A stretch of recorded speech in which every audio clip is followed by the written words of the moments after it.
എടോ, ഈ ഒരു ബീഫ് കണ്ടിട്ട് ആരെ വായിലാലേ വെള്ളം വരാത്തത്? എനിക്കില്ലേ ചില സമയത്ത് ഈ കറുത്ത ബീഫിനേക്കാളും ഇഷ്ടം ഇങ്ങനെ ചുവന്ന കളറുള്ള ബീഫാട്ടോ. ഇതാണ് നമ്മുടെ ബീഫ് കൊണ്ടാട്ടം. അപ്പം എങ്ങനെയാണെന്നല്ലേ, ആദ്യം തന്നെ ബീഫിലേക്ക് കുറച്ച് മസാലപ്പൊടികളും വെള്ളവും ചേർത്ത് ഒന്ന് കുക്ക് ചെയ്തെടുക്കാം. ഇനി കുക്ക് ചെയ്ത് വന്ന ബീഫിനെ നമുക്കൊന്ന് മാരിനേറ്റ് ചെയ്തെടുക്കണം. അതിനുവേണ്ടി ഒരു ബൗളിലേക്ക് ഇഞ്ചി, വെളുത്തുള്ളി, കറിവേപ്പില, മസാലപ്പൊടികൾ, കോൺഫ്ലോറും മുട്ടയും വിനാഗിരിയും ചേർത്ത് ഒന്ന് മിക്സ് ആക്കി എടുക്കാം. അതിലേക്ക് നമ്മൾ നേരത്തെ വേവിച്ച് വെച്ച ബീഫില്ലേ, അതിന്റെ ബീഫ് സ്റ്റോക്ക് മാറ്റി വെച്ച് ബീഫ് ചേർത്തെടുത്ത് ഒന്ന് മിക്സ് ആക്കി ഒരു അരമണിക്കൂറെങ്കിലും റെസ്റ്റ് ചെയ്യാൻ വെക്കാം. ഇനി നമ്മൾ ബീഫ് ഒന്ന് ഫ്രൈ ചെയ്തെടുക്കണം. അതിനു മുന്നേ അതിലേക്ക് ഞാൻ കുറച്ച് പച്ചമുളകും വറ്റൽമുളകും കറിവേപ്പിലയിലേക്ക് ഒന്ന് ഫ്രൈ ചെയ്ത് മാറ്റി വെക്കുന്നുണ്ട് കേട്ടോ.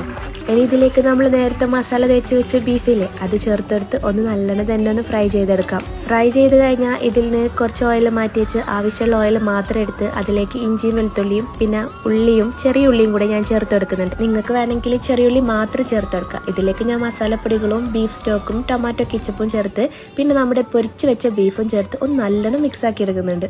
ഇനി ഇതിലേക്ക് കുറച്ച് ചില്ലി ഫ്ലെക്സും നാരങ്ങ നീരും നേരത്തെ പൊരിച്ച് വെച്ച് നമ്മുടെ പച്ചമുളകും എല്ലാം കൂടെ ചേർത്ത് നമ്മുടെ ബീഫ് സ്റ്റോക്കൊക്കെ വറ്റുന്നവരെ ഒന്ന് ഇളക്കിയെടുക്കാം.